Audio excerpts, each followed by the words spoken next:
Boa noite, você está bem? Eu estou muito feliz, sou muito feliz mesmo. Hoje nós encerramos o tema Heróis da Fé. Não que se encerra a galeria de Heróis da Fé, até porque aqui tem um monte de Heróis da Fé que deveriam também servir de inspiração. Porém, entretanto, ainda tem muita, milha para você correr, para você ser lembrado como um herói. Agora, Billy Graham, ele, dessa lista toda, é o herói da fé mais contemporâneo a nós. E numa memória muito fresca nós lembramos do que foi esse homem e principalmente do que e para que ele dedicou a vida dele. Sem sombra de dúvidas, Billy Graham dedicou a vida dele para pregar o evangelho a toda criatura, como Jesus mesmo ordenou que nós fizéssemos. Billy Graham entendeu o chamado de ir por todo o mundo e fazer discípulos de todas as nações. E dedicou a vida dele de maneira exclusiva a isso. Dedicou todos os seus dias para tornar o nome de Cristo conhecido. E isso nos faz lembrar que esse chamado de Billy Graham não é um chamado para o Billy Graham. É um chamado para todos nós. Para todos nós. Você foi chamado para pregar o evangelho tanto quanto Billy Graham. Você foi chamado para fazer discípulos de todas as nações, tanto quanto o Billy Graham.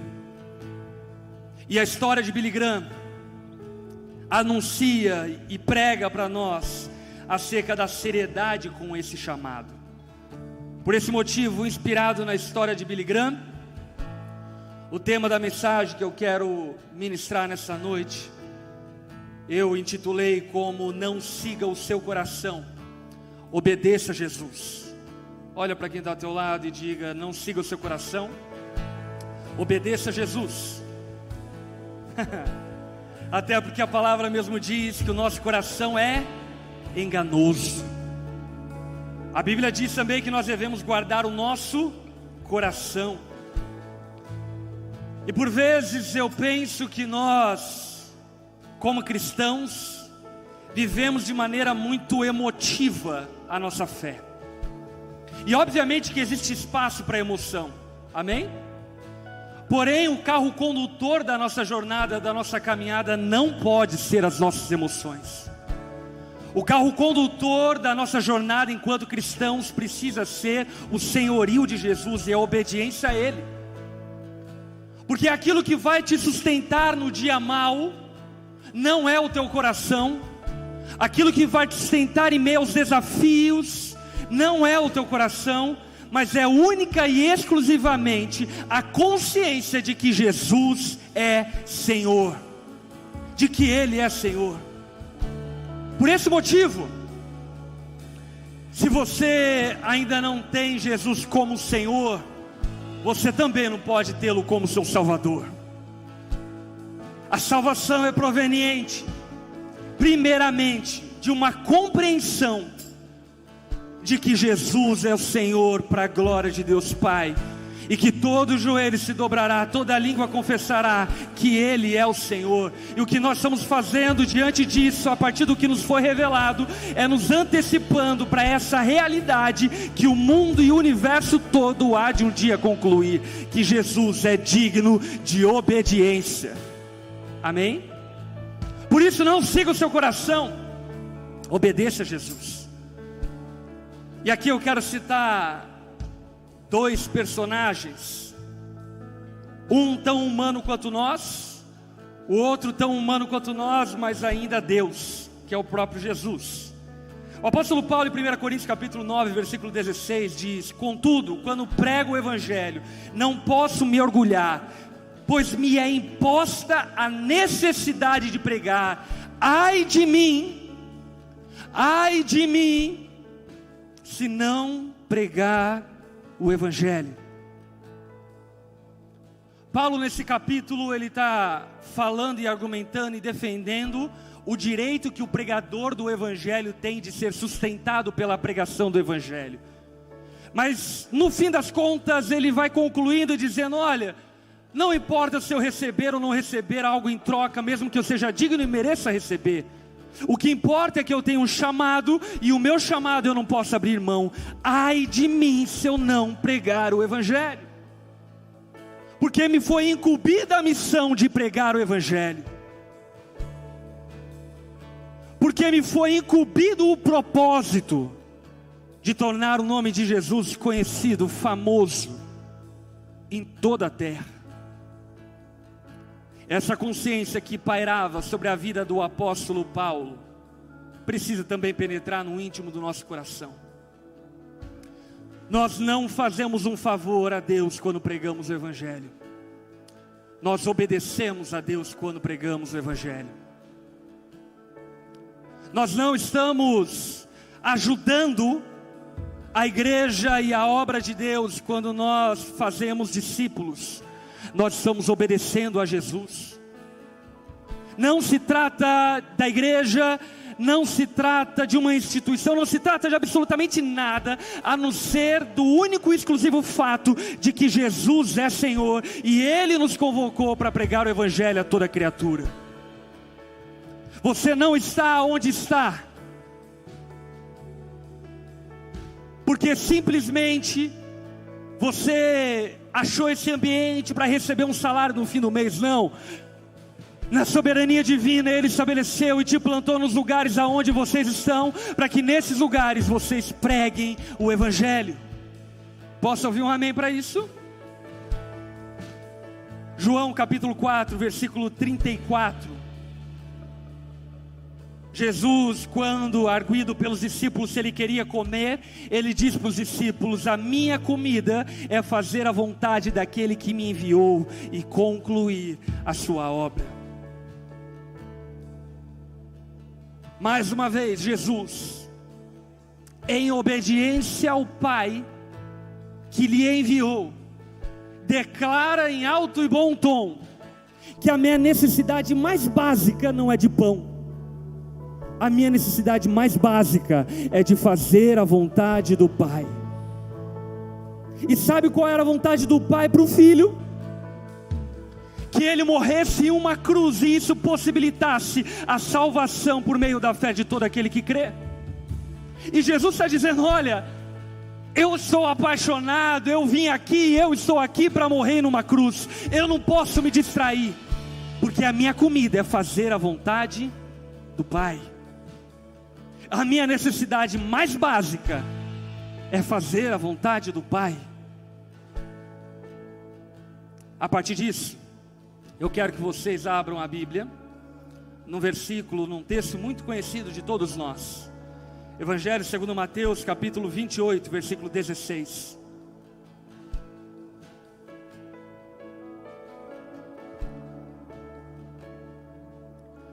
Evangelho segundo Mateus, capítulo 28, verso 16.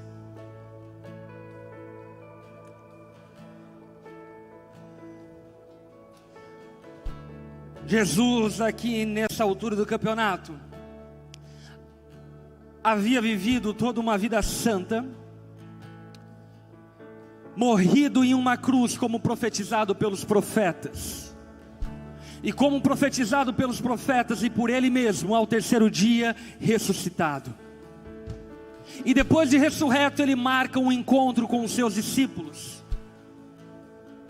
E no versículo 16, os 11 discípulos de Jesus foram então para Galileia, para o monte que Jesus lhe indicara. Quando viram, o adoraram, mas alguns duvidaram. Então Jesus aproximou-se deles e disse: foi-me dado toda a autoridade nos céus e na terra. Foi-me dado toda a autoridade nos céus e na terra. O que Jesus está dizendo? Jesus está dizendo que o trono do universo pertence a Ele, que Ele é a maior autoridade que existe nos céus e na terra. Não existe outra autoridade maior do que a de Jesus. A autoridade de um pai não é maior do que a autoridade de Jesus. A autoridade de um pastor não é maior do que a autoridade de Jesus. A autoridade de um marido não é maior do que a autoridade de Jesus. A autoridade de um presidente não é maior do que a autoridade de Jesus, porque dele é toda a autoridade. A Jesus pertence toda a autoridade. É de direito dele toda a autoridade. Pertence a ele toda a autoridade. Não pertence a nós. Não existe esse papo de meu corpo, minhas regras. Não existe esse papo de minha vida, minhas decisões. Não. Jesus tem toda a autoridade. É de direito dele governar sobre os céus e sobre a terra. Ele é o Criador. Ele é o dono de todas as coisas. Ele é o Senhor sobre todas as coisas. Não existe ninguém maior nos céus, na terra ou debaixo da terra do que Jesus. Ele tem toda a autoridade. Por que isso é tão importante falar? Isso é tão importante falar porque a Bíblia indica um tempo na plenitude dos dias e dos tempos, aonde todo o universo reconhecerá essa autoridade devida a Jesus. Essa autoridade cabida a Jesus. Um dia demônios, ateus, simpatizantes ou não simpatizantes de Jesus, anjos e toda a criação, animais, toda a criação se curvará e reconhecerá que Jesus detém toda a autoridade. E nós somos o povo, ou pelo menos deveríamos ser, que pela graça de Deus, antecipadamente nos foi revelado que Jesus tem toda a autoridade. Amém? Quantos aqui reconhecem isso? Pela graça de Deus nos foi dado o entendimento de que Ele tem toda a autoridade. Mas o questionamento que eu me faço e que eu te faço nessa noite é: como nós podemos saber que Jesus tem toda a autoridade e vivermos como se Ele não tivesse toda a autoridade?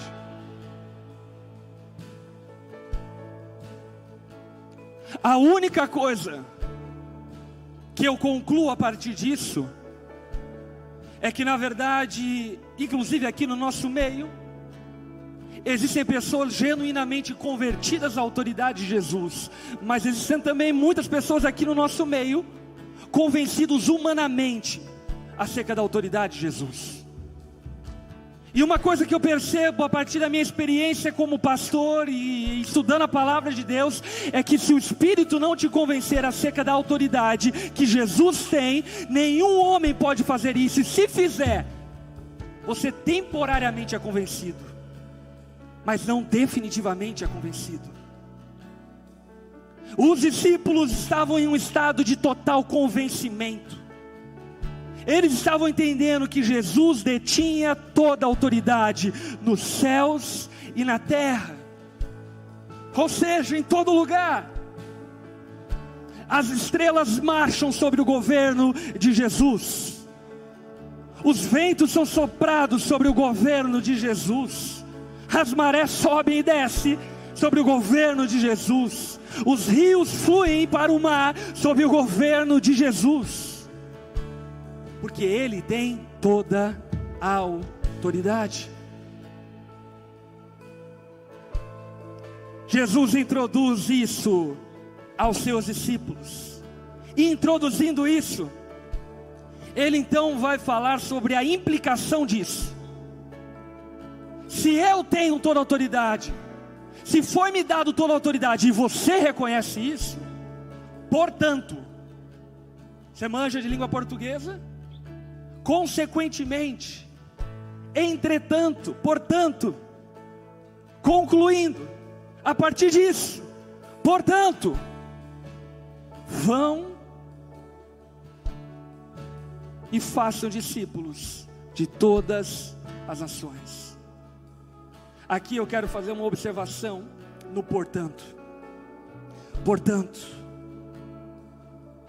se Jesus tem toda a autoridade, portanto, o que eu devo a Ele? obediência.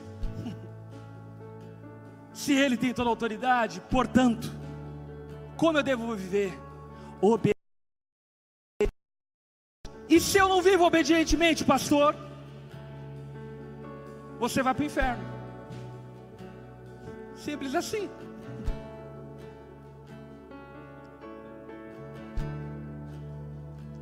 Portanto, é necessário que vivamos a partir dessa autoridade. Portanto, é necessário que submetamos ao nosso coração a Jesus. Não se trata de ter um casamento melhor, não se trata de prosperar, não se trata de ter uma vida mais legal, se trata de obedecer àquele que é digno de obediência. Não se trata do que eu sinto, não se trata de um tempo favorável, não se trata de um momento na história em que é cool ser cristão. Se trata de uma realidade espiritual de compreensão de que Jesus é minha autoridade, e concluindo a partir disso, eu devo obediência, e obediência é prática. Obediência não é discurso, obediência é vida, obediência é atitude, é condicionar, é escravizar a tua mente, os teus sentimentos, em obediência a Jesus, levando cativo todos os pensamentos, em obediência a Jesus.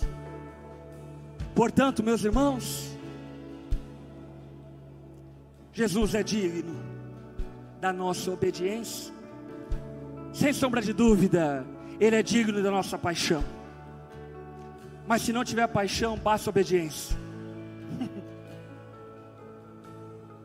Se não tiver fervor, basta obediência. Porque Ele é digno da nossa obediência. Agostinho diz uma frase, no mínimo intrigante.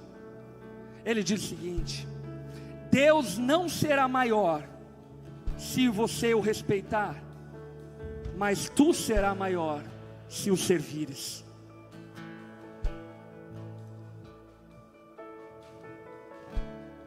Se Jesus vir aqui essa noite nos buscar, quem Ele vai encontrar diligentemente obedecendo a Ele e a sua palavra? E vale a pena salientar que obedecer a Jesus não é um impulso dos nossos desejos e vontades, e nem uma neurose que se instalou no meio cristão, tipo assim, quem que eu vou casar, qual que é a vontade de Deus, será que eu trabalho aqui ou será que eu trabalho lá? Não confunda cristianismo com cartas de tarô, com búzios. Não confunda Jesus como alguém que você lança sorte. Não, Jesus é Senhor e nós devemos a Ele obediência. Chacoalhe aí quem está ao teu lado e diga a ele: você deve a Jesus obediência, porque Ele é o Senhor, Ele é o dono de todas as coisas, Ele é o Rei dos reis, Senhor dos senhores. Agora então Jesus diz para os discípulos uma atitude prática de obediência a essa autoridade. Qual é? Portanto, vão e façam discípulos. O tempo verbal no grego poderia ser traduzido como no gerúndio no português, portanto, indo e fazendo discípulos. Jesus não estava convidando os discípulos a um turismo, amém? Porque missões também virou turismo hoje em dia. A pessoa quer conhecer a África e ela fala: chamado missionário para a África. Não se trata de fazer turismo, se trata de obedecer a Jesus indo. O que isso significa? Isso significa que eu não estou sob missão quando eu chegar em um lugar. Eu estou em missão enquanto eu estou caminhando para um lugar. Você entende a diferença? Não se trata eu me tornei um missionário. Se trata eu sou um missionário. E eu vivo sob uma missão, eu vivo sob uma comissão. Eu vivo sob um mandato. E sobre isso, a partir disso, eu quero deixar bem claro para você, que na soberana vontade de Deus, como o apóstolo Paulo mesmo diz em Atenas, em Atos capítulo 16, Ele determinou os lugares aonde nós deveríamos nascer, Ele determinou o tempo em que nós deveríamos nascer. Você não está onde está por acaso, você está onde está porque Deus te plantou onde você está.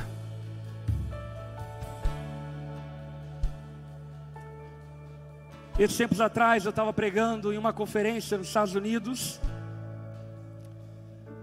e eu não sei se você conhece o sentimento dos brasileiros que moram nos Estados Unidos em grande parte, mas grande parte deles, o sentimento é de total frustração com o Brasil e procurando uma oportunidade para ganhar muito dinheiro. Então eles vão para os Estados Unidos exclusivamente, em grande maioria, para ganhar dinheiro. E a grande realidade da maioria deles é que de fato eles conseguem ganhar muito dinheiro, mas em pouco tempo eles se deparam com a realidade de vida que é insuficiente ter dinheiro. E aí começam a sentir falta do Brasil, pensando que a questão é o Brasil. Mas a questão não é o Brasil. A questão é que nós estamos sob um propósito, sobre uma missão. E a realização de vida não é sobre morar nos Estados Unidos ou sobre ter dinheiro. A realização de vida é sobre obedecer a Jesus, aqui ou lá. E nessa ocasião que eu estava lá pregando, eu lembro que a minha pregação basicamente foi a respeito disso. Vocês acham que vieram para os Estados Unidos para ganhar dinheiro, mas eu quero dizer para vocês que na soberana vontade de Deus, Ele trouxe vocês para os Estados Unidos, para que aqui nos Estados Unidos vocês fizessem discípulos de todo americano. Vocês acham que estavam no controle, mas vocês não estão no controle. O problema nosso, sabe qual é? É que nós não percebemos que nós não estamos no controle. E aí você realmente acha que trabalha na empresa que você trabalha porque você conquistou isso. E eu preciso dizer para você, não! Não foi você que conquistou isso. Você acha que mora onde mora porque você escolheu morar onde mora. Não! Não foi você que escolheu morar onde mora. Deus estabeleceu isso antes da fundação do mundo, para que eu e você obedientemente servíssemos a Ele e fizéssemos discípulos por onde nós passássemos. Olhe para quem está ao teu lado e diga para essa pessoa aonde você trabalha, o nome da sua empresa. E se você estuda, é estudante, o nome do lugar onde você estuda. Conta aí. Agora, uma vez que você ouviu, olha para essa pessoa de volta e diz: esse é o teu campo missionário. Esse é o teu campo missionário. Esse é o teu campo missionário. Jesus te plantou onde você está, para que onde você está, você faça discípulos. E com todo respeito,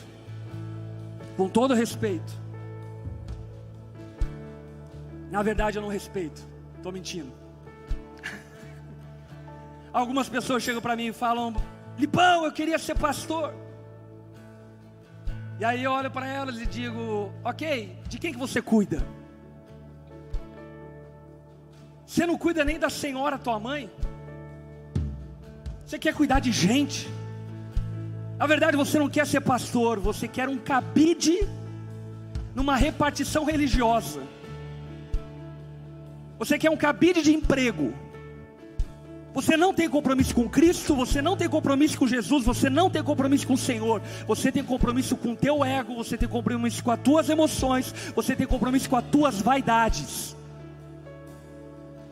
Obviamente que a igreja precisa de pastores, mas deixa eu falar, que passe de largo do nosso meio pessoas que supostamente se dizem chamada, mas não obedecem Jesus enquanto ainda não tem uma autorização e uma delegação de autoridade pastoral. Porque o dia de obedecer a Jesus não é amanhã. O lugar de obedecer a Jesus não é outro lugar. O dia de obedecer a Jesus é hoje. E o lugar de obedecer a Jesus é aqui e é agora. não é depois, não é quando eu ficar mais velho, não é quando eu estiver apto, não é quando eu estiver preparado. É onde Jesus me plantou. Woody Allen, um diretor de cinema hollywoodiano, diz: quer fazer Deus rir? Eu amei essa frase, por isso que eu coloquei aqui. Quer fazer Deus rir? Conte seus planos a Ele.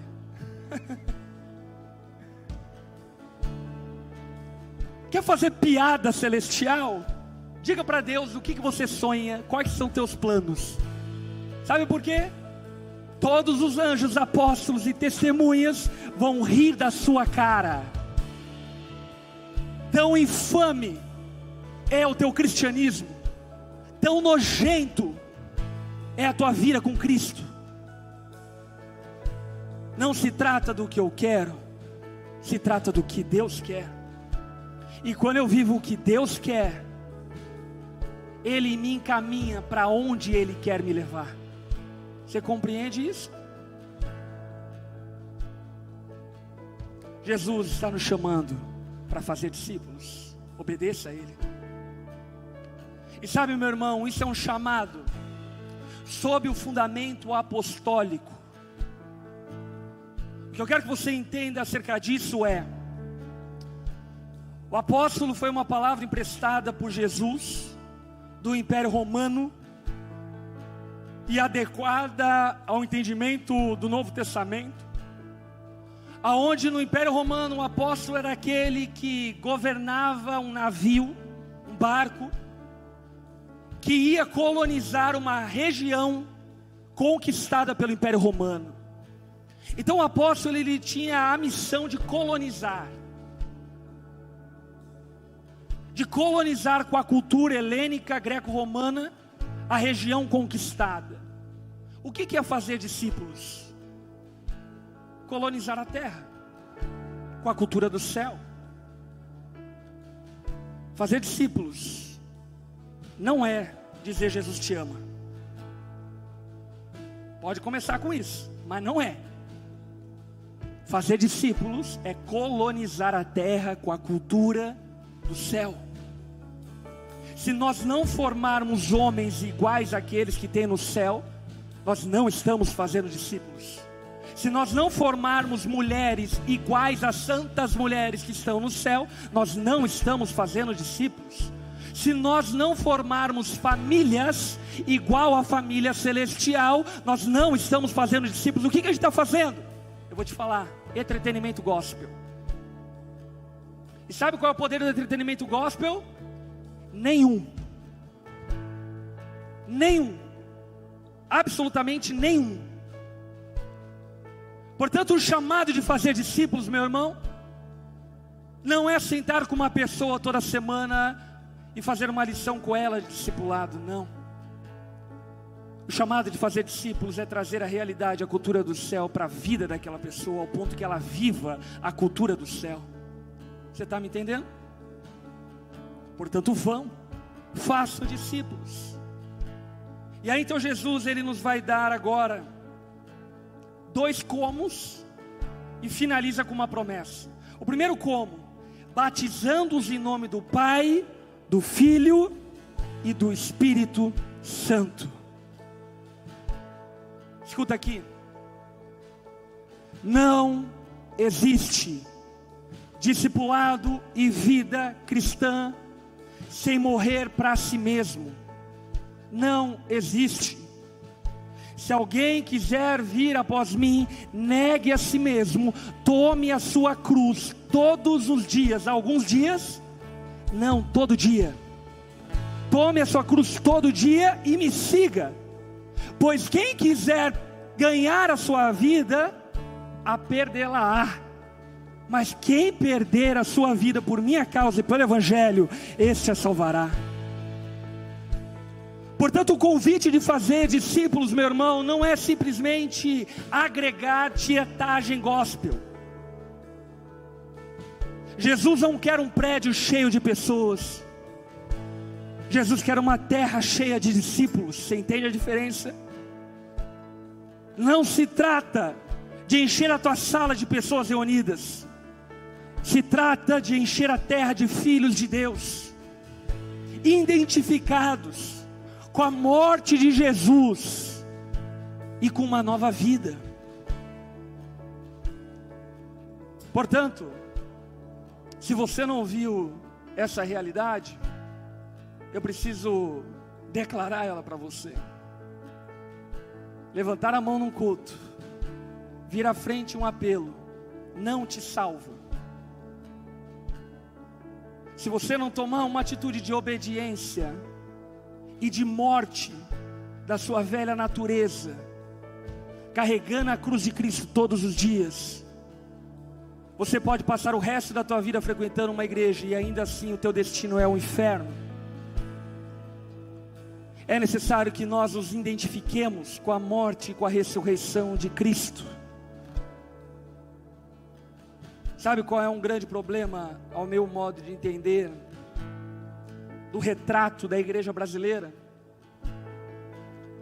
É que grande parte das pessoas foram atraídas e foram geradas num falso evangelho, baseado em suas próprias cobiças. E sabe qual é o problema disso?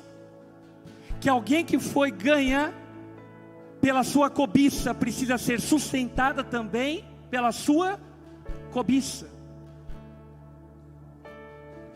E aí gera esse monte de crente, que vive uma fé flácida, que uma hora está, outra hora não está, uma hora é crente, outra hora não é, uma hora está na balada, outra hora não está, uma hora está na igreja, outra hora não está, uma hora quer viver um casamento santo, depois não quer mais, aí quer agradar a Deus hoje, mas amanhã acordou de mau humor e eu não quero mais hoje. O verdadeiro evangelho não te coloca nessa posição.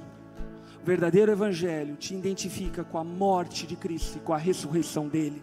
Quem não morreu, não vive eternamente com ele. Portanto, nós precisamos entender a realidade da importância do verdadeiro batismo, e não um teatro religioso. Quando Jesus fala sobre isso, Ele está falando sobre a qualidade desses discípulos. Ele está dizendo: esses discípulos precisam ser mortos e vivos para uma nova vida. Quem aqui é nova criatura e morreu para a sua velha vida? Mesmo? Você não é mais quem era, mesmo. Portanto, vão, façam discípulos, batizando-os em nome do Pai, do Filho e do Espírito Santo, e ensinando a obedecer todas as coisas que eu lhes tenho ordenado. O que Jesus está dizendo para os discípulos dele? Que vida cristã não é frequentar um clube gospel. Vida cristã é um empenho e um esforço de compreender o coração, a vontade, os desejos e mandamentos de Deus. Portanto, nessa missão que nós recebemos de Cristo, precisa haver um empenho, um esforço da nossa parte para que as pessoas conheçam todo o conselho de Deus. Não é parte dele, é todo o conselho de Deus. É o que a Bíblia fala sobre a homoafetividade, é o que a Bíblia fala sobre aborto, é o que a Bíblia fala sobre família, é o que a Bíblia fala sobre política, é o que a Bíblia fala sobre vida social, é sobre o que a Bíblia fala sobre vida na igreja, é aquilo que a Bíblia fala sobre dinheiro, é aquilo que a Bíblia fala sobre relacionamentos sociais. Todo o conselho de Deus, todo o conselho de Deus. Não é suficiente você vir aqui culto após culto, dar uma chapada nas tuas emoções e ir para a semana e falar: nossa, sou crente. Você não é crente, você é um enganado, iludido. Se não existe um compromisso de obediência a Jesus, obediência a todas as coisas que Ele ordenou, você não tem parte nenhuma com Deus, você não tem parte nenhuma com Jesus. Você está entendendo a gravidade disso? Portanto, ensinando os discípulos a obedecerem todas as coisas que eu lhes tenho ordenado. Meu irmão, ame a Bíblia mais do que a sua própria vida, porque é na palavra que você vai encontrar o caminho da vida.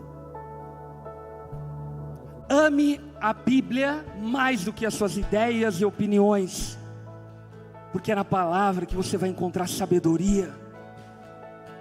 Ame a Bíblia mais do que as suas tradições, costumes e ideias, porque é na palavra que você vai edificar verdadeiras ideias e famílias vitoriosas. Portanto, o discípulo de Jesus se apaixone por sua palavra, mas não apenas se apaixone por sua palavra, pela palavra de Cristo, mas também pregue toda a palavra de Cristo. Amém? Olha para quem está ao teu lado e diga: portanto, vão e façam discípulos de todas as nações, batizando-os em nome do Pai, do Filho e do Espírito Santo, e ensinando-os a obedecer todas as coisas que eu lhes tenho ordenado.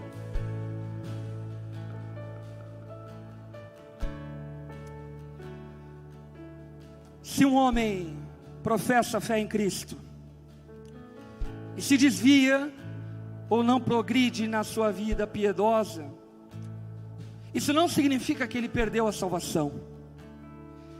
Isso revela que nunca foi verdadeiramente convertido. Isso é sério, cara. Posso ler de novo? Se um homem professa a fé em Cristo e se desvia ou não progride na piedade, isso não significa que ele perdeu a salvação. Isso revela que nunca foi verdadeiramente convertido. Ah, pastor, você lembra daquele cara que era aqui da onda e fazia, acontecia? Lembro. E ele perdeu a salvação, sim ou não? A pergunta é, eu não sei se ele foi salvo. Agora, se alguém se desvia e não progride na sua piedade, você pode ter certeza que essa pessoa nunca passou pela salvação. Ela nunca nasceu de novo. Ela não tem uma nova vida. Portanto, vão, gerem discípulos verdadeiros.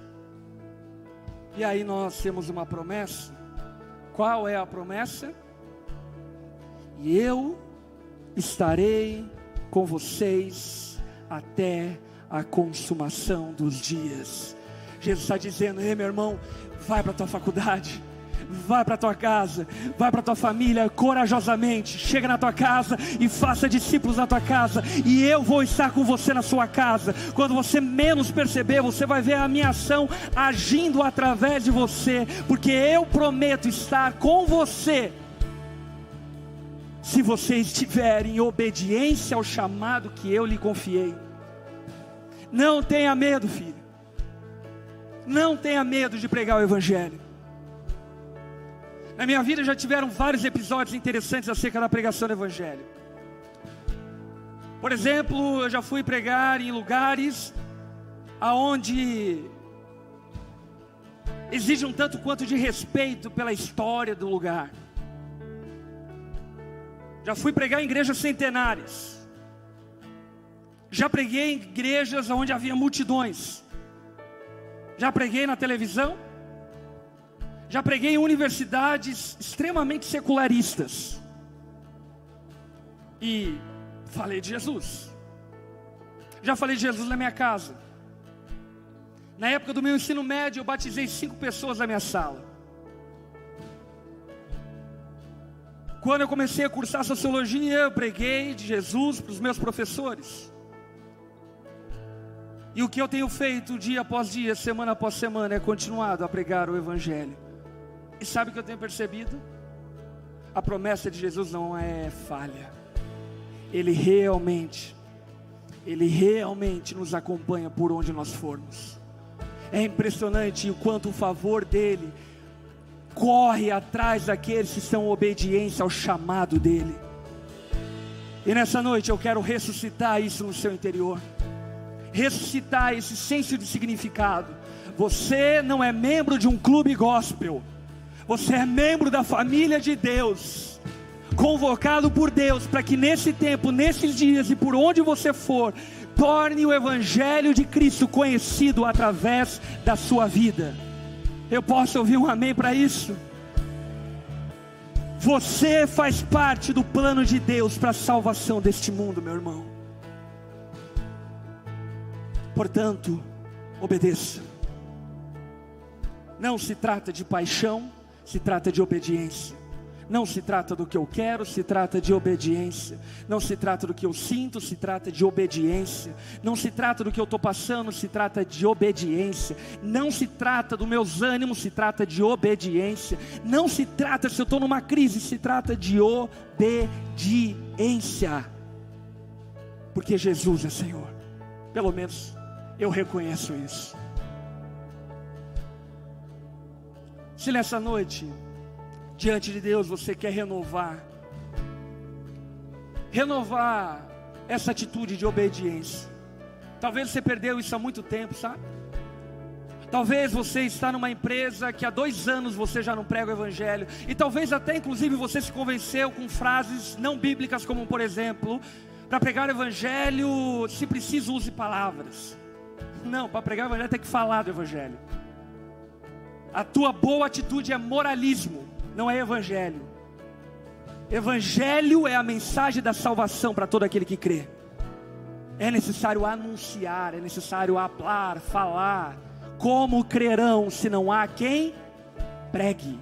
Não é como crerão se não há quem viva.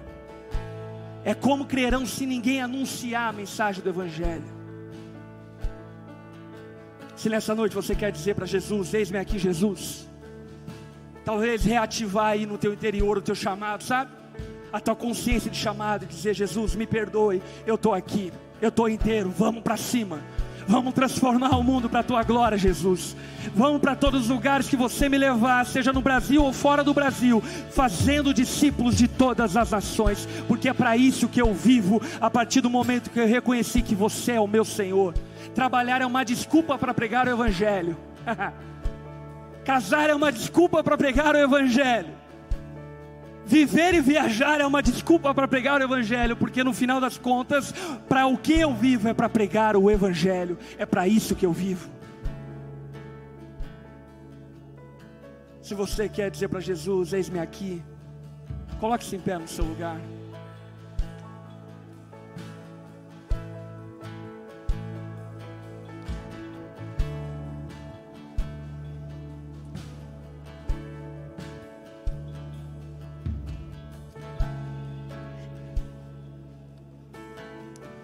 Feche seus olhos, levante suas mãos aos céus.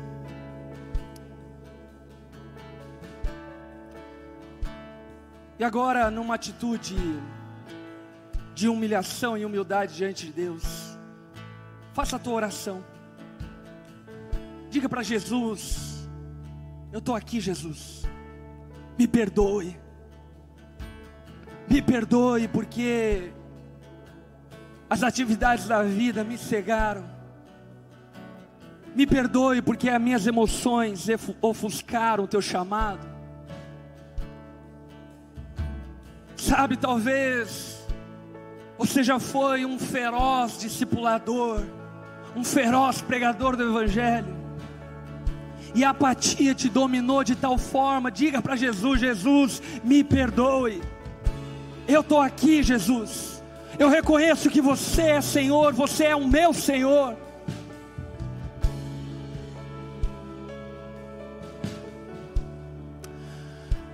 Santo Espírito de Deus, Santo Espírito de Deus, faz de novo na vida e no coração de muitos irmãos aqui, Pai. Reacenda a consciência, a sobriedade. Liberta-os, ó Pai, de uma vida aprisionada à religião, e conecta-os, ó Pai, a uma vida em submissão ao teu senhorio e ao teu governo. Espírito Santo, nós entendemos que a razão pela qual nós estamos aqui não é para que sejamos felizes, não é para que casemos, não é para que adquiremos posses e bens, não é para que vivamos o tanto de tempo que nós pudermos, não. A razão que nós estamos aqui, e a razão pelo qual o Senhor permite que nós saiamos desses lugares e vamos para os mais diferentes lugares do mundo, é para que o Teu nome seja conhecido através de nós. E eu quero pedir a Ti, Jesus, acenda uma geração de obedientes, ó Pai, ao Teu chamado. Acende uma geração, ó Pai, de pessoas cativas ao Teu senhorio. Jesus, liberta-nos, ó Pai, de nós mesmos. Liberta-nos, ó Pai, das nossas vontades. Liberta-nos, ó Pai, das nossas paixões. E nessa noite, Pai, nós depositamos mais uma vez diante do Senhor o nosso sim e o nosso eis-me aqui. Envia-nos para onde você quiseres. Envia-nos para onde você quiser. Se é Joinville o nosso destino geográfico final, amém. Joinville vai conhecer Jesus através de nós. Se é outros lugares do mundo o nosso destino geográfico final, amém. Nós vamos por todo mundo e fazer discípulos de todas as nações. Mas independente de onde estivermos, o Teu nome vai ser conhecido, o Teu nome vai ser famoso, Jesus, porque nós estamos comprometidos com o Teu governo, com o Teu senhorio. No nome de Jesus, no nome de Jesus. Vamos cantar? De novo, o Teu povo. Vamos lá, vamos lá. Mais uma vez, de novo, faz de novo o Teu povo. Clama-te mais uma vez. De novo, vem de novo o Teu povo. Clama-te, o que dizer, o que fazer quando Ele vem aqui. Oh, mais que ser bem-vindo, nós te desejamos outra vez aqui. O que dizer, o que fazer quando Ele vem aqui. Mais que ser bem-vindo, nós te desejamos outra vez aqui. Aleluia, aleluia.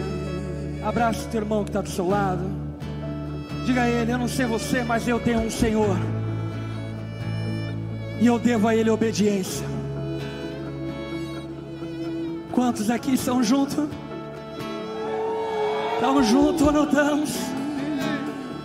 Eu tenho um Senhor e eu devo a Ele obediência. Não é pelo que eu sinto, é pelo que eu sei.